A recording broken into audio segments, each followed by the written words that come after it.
ये जगदीप धनखड़ का क्या हुआ, क्यों हुआ, कैसे हुआ, इस समय क्यों हुआ? सर,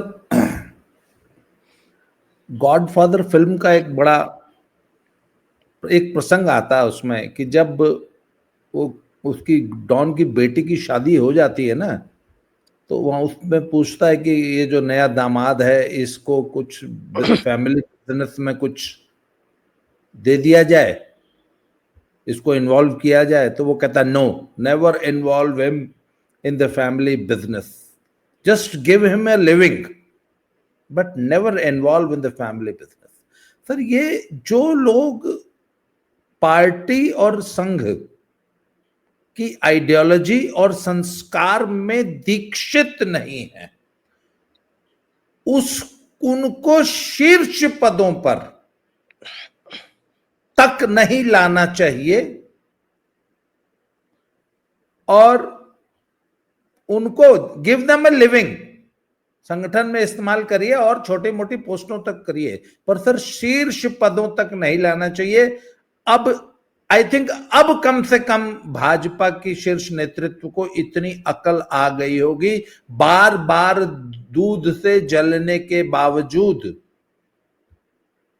इन्होंने सबक नहीं सीखे हैं। और अब तक सर कितने आ गए आप देख लीजिए, लंबी लिस्ट हो गई।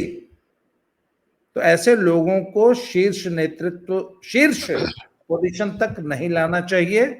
ये एक बार और मिस्टर धनखड़ ने प्रूव कर दिया है। और दूसरी एक चीज सर, एक पॉइंट मैं हमेशा से शुरू से पॉइंट आउट कर रहा हूं, इन्होंने जब पहली बार किसानों का मुद्दा कि किसानों के लिए सरकार कुछ नहीं कर रही है, जब ये बोला था शिवराज सिंह जी की उपस्थिति में, मेरे कान तभी खड़े हो गए थे।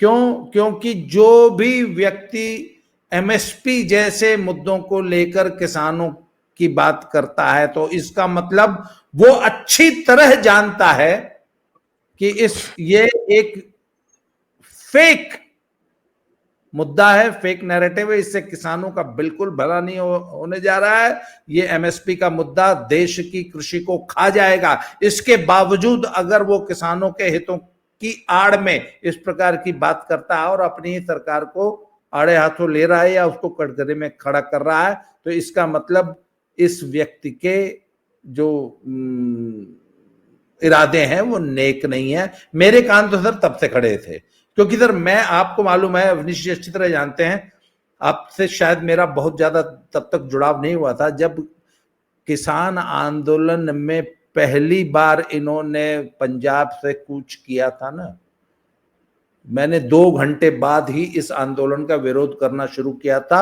और बहुत मुखर होकर विरोध किया था। मैंने कहा ये खालिस्तानियों का आंदोलन है, इस आंदोलन को खालिस्तानियों ने हाईजैक कर लिया है। और उसके बाद जैसे जैसे डेवलप होता गया, तो मैंने कहा ये एक जाति विशेष का आंदोलन है, किसानों में भी एक जाति विशेष का। अच्छा, उसके बाद जब ये पहलवान आंदोलन हुआ, तो उसमें तो हम डेवम से चिल्ला रहे थे कि ये जाति विशेष का आंदोलन है। तो सर हमारा आपका परिचय उसी पहलवान आंदोलन के बीच में हुआ। हाँ, मेरा आपका जो है परिचय पहलवान आंदोलन के दौरान हुआ। तो सर देखिए, एक जाति विशेष का व्यक्ति जब जाति विशेष के आंदोलन की आड़ में जब राजनीति करने लग जाए, तो उसी दिन से भाजपा नेतृत्व के कान खड़े हो गए होंगे।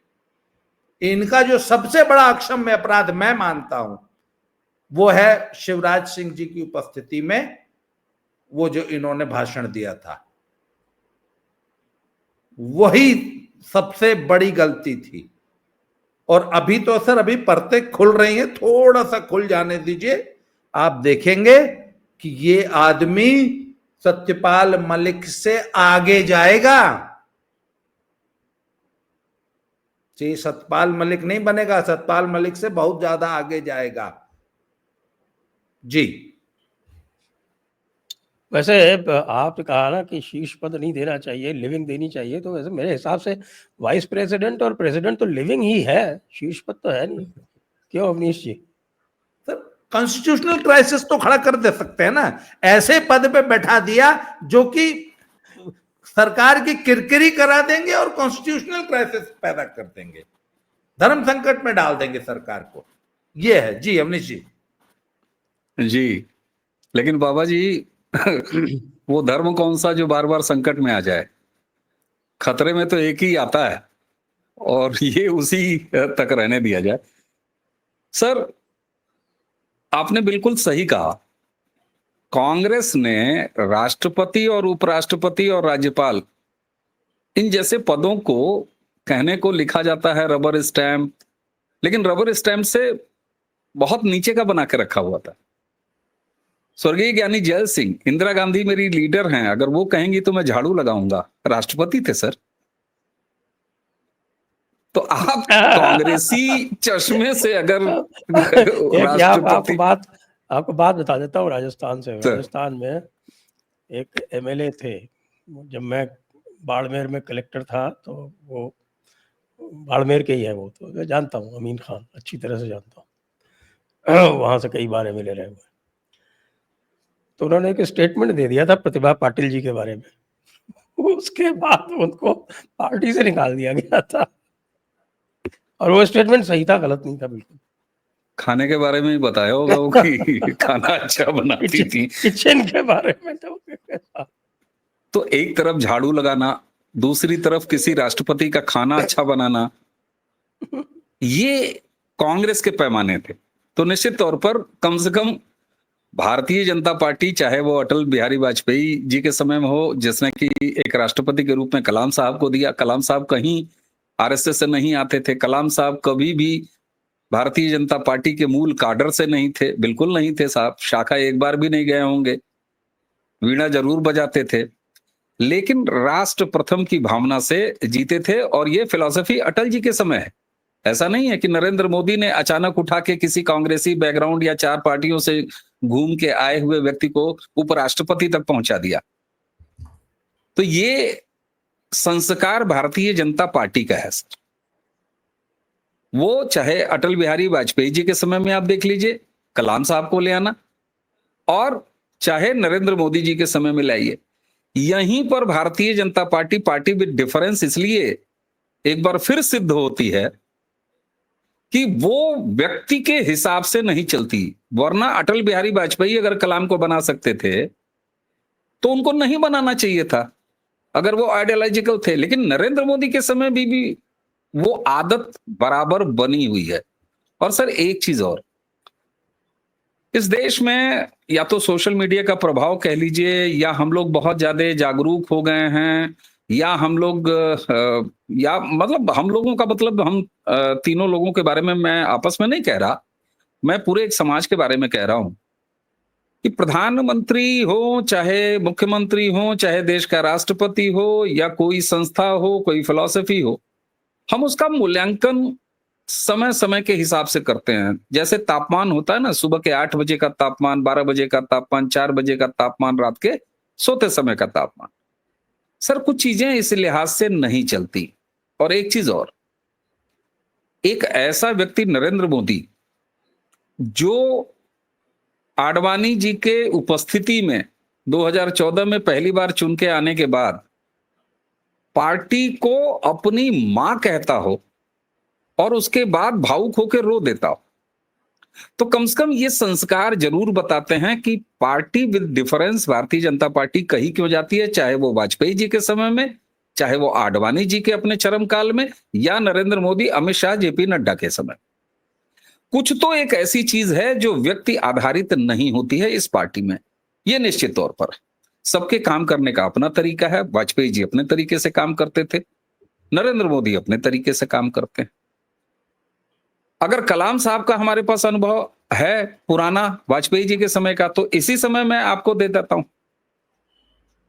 अरुण शौरी कौन से कांग्रेस से आए हुए व्यक्ति थे, लेकिन लूज कैनन साबित हुए ना सर। यशवंत सिन्हा पुराने काडर सर, लेकिन इसी नरेंद्र मोदी के एरा आते आते वो एक भारतीय जनता पार्टी के लिए आइडियोलॉजिकली, मैं राजनीतिक रूप से तो कहीं नहीं रहा हूं, लेकिन आइडियोलॉजिकली वो एक लूज कैनन साबित हुए। एक और उदाहरण मैं देता हूं, जो कभी इधर कभी उधर, कभी नरम कभी गरम, सुब्रमण्यम स्वामी साहब, आप उनकी स्थिति भी देख लीजिए। लेकिन क्या अरुण शौरी के साथ कोई अनुचित व्यवहार, राजनीतिक रूप से अनुचित व्यवहार, मैं ये नहीं कह रहा दो थप्पड़ मारने वाला, लेकिन राजनीतिक रूप से कोई अनुचित व्यवहार नरेंद्र मोदी की भारतीय जनता पार्टी ने नहीं किया। और जब मैं ये कहता हूं कि नरेंद्र मोदी की भारतीय जनता पार्टी ने नहीं किया, तो मैं ये कहता हूं कि इस एरा, मोदी और शाह वाली भारतीय जनता पार्टी के एरा में उनके साथ कुछ अनुचित व्यवहार नहीं हुआ। यशवंत सिन्हा कहां से कहां चले गए। एक समय ऐसी स्थिति थी कि बेटा भारतीय जनता पार्टी में और पिता जो है वो बेगाना अब्दुल्ला बने घूम रहे हैं। आज वो किस पार्टी में है। लेकिन उस समय भी शत्रुघ्न सिन्हा, एक और उदाहरण ले लीजिए, वाजपेयी जी के समय से अगर आप कहें तो आइडियोलॉजिकल बॉन्डिंग थी, लेकिन उसके बाद आज वो कहां है। उसी के साथ साथ सुब्रमण्यम स्वामी जी को एक राज्यसभा मेंबरशिप दी, उसके बाद दोबारा नहीं दिया, ये अलग डिसीजन है। एक सबसे प्रमुख उदाहरण मैं बता रहा हूं आपको, जो काम करने वाला उदाहरण है, हेमंता विश्व शर्मा।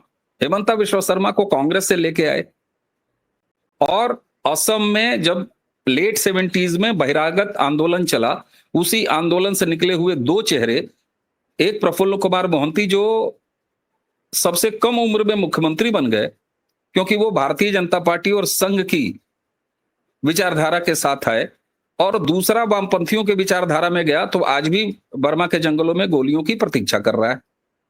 लेकिन उसी असम में कांग्रेस के किले को भेदा भारतीय जनता पार्टी ने, किसके नेतृत्व में सर? सर्वदानंद सोनोवाल के नेतृत्व में। एक 5 साल का टर्म सर्वदानंद सोनोवाल ने अपनी लीडरशिप में चलाया असम को, और उसके बाद दूसरा चुनाव भारतीय जनता पार्टी ने असम में सर्वदानंद सोनोवाल के नेतृत्व में लड़ा। लेकिन चुनाव लड़ने के बाद जब सरकार बनने की स्थिति आ गई तो उसके बाद क्या हुआ? सर्वदानंद सोनोवाल साहब गए दिल्ली और हेमंता विश्व शर्मा असम के मुख्यमंत्री। एक और उदाहरण मैं आपको दे रहा हूं, फिर मैं कंक्लूड करूंगा कि ये सारे बिंब मैं खींच क्यों रहा हूं। आप नरेंद्र मोदी साहब की कैबिनेट देख लीजिए, 2014 से लेकर 2019 वाले टर्म में, 2024 वाले टर्म में उनकी इस बात के लिए आलोचना भी होती है, कई बार समर्थक भी आलोचना करते हैं, कई बार उनके विपक्षी तो खैर आलोचना के लिए पैदा ही हुए हैं। वो ये कहते हैं साहब आप अश्विनी वैष्णव जैसे प्रोफेशनल को, एक टेक के बंदे को आप लाके रेल मंत्री बना देते हैं, एक नौकरशाह जो कि डिप्लोमेट हैं उनको आप विदेश मंत्री बना देते हैं, तो भैया नेता क्या करेंगे, राजनेता क्या करेंगे। यहीं पर एक चीज समझ में जो आती है कि नरेंद्र मोदी कम से कम ये उनकी फिलॉसफी है कि जो व्यक्ति सही काम कर सकता हो ऐसी टीम का निर्माण करो और ऐसे व्यक्ति को सामने लेके आओ। और एक और उदाहरण मैं दे दूं, ऑपरेशन सिंदूर को जब दुनिया भर में एस्टैब्लिश करना था, दुनिया भर में फैलाना था, दुनिया भर में भारत की बात पहुंचानी थी, तो किसका चुनाव हुआ सर? उसमें ओवैसी थे, उसमें शशि थरूर थे, उसमें कनिमोजी थी, उनमें तमाम ऐसे लीडर्स थे। तो ये नरेंद्र मोदी की एक राजनीतिक शैली है जिसमें वो एक समावेशी राजनीति वाकई बनाना चाहते हैं। और यहीं पर ये बात समझ में आती है कि जवानी जमा खर्च नहीं है कि सबका साथ सबका विकास। वो जनता में अगर सबका साथ सबका विकास की बात करते हैं तो भारत प्रथम के लिए, भारत को श्रेष्ठ करने के लिए, सही काम सही जगह सही समय पे करने के लिए जो भी व्यक्ति उपयुक्त है, उसमें यह फिल्टर नहीं है कि वो कांग्रेसी गुलाम होना चाहिए, 10 जनपद का गुलाम होना चाहिए, नेहरू जी के 27 छायावाद में ही पला होना चाहिए, उसी को हम करेंगे। अदरवाइज जरा पद्म पुरस्कारों से लेके, पद्मश्री पुरस्कारों से लेके भारत रत्न के पुरस्कार तक देख लीजिए। तो एक समावेशी राजनीतिक शैली नरेंद्र मोदी की है, इसमें कोई दो राय नहीं है। और ये उनको विरासत में मिली है। जब मैं कहता हूं कि कलाम साहब कौन से संगी थे पैदाइशी, कितने दिन वो नागपुर की शाखा में गए थे? नहीं गए थे। उसके अलावा नरेंद्र मोदी जब आते हैं तो प्रणब मुखर्जी साहब से उनके रिश्ते आप देख लीजिए। तो एक विचारधारा के स्तर पर बिल्कुल संकीर्ण हो जाना जिसमें कांग्रेस एक ऐसे कल्चर का निर्माण करती है जहां राजेंद्र बाबू को नहीं दिया जाता है भारत रत्न, जहां अंबेडकर साहब को नहीं दिया जाता है, और जहां जीवित रहते हुए भी पिता और पुत्री वो ले लेते हैं। तो ये एक कांग्रेसी कल्चर और भारतीय जनता पार्टी या इनकी मातृ संगठन आरएसएस से चलाए संगठन में साफ साफ संस्कृति का फर्क और संस्कारों का फर्क दिखाई देता है।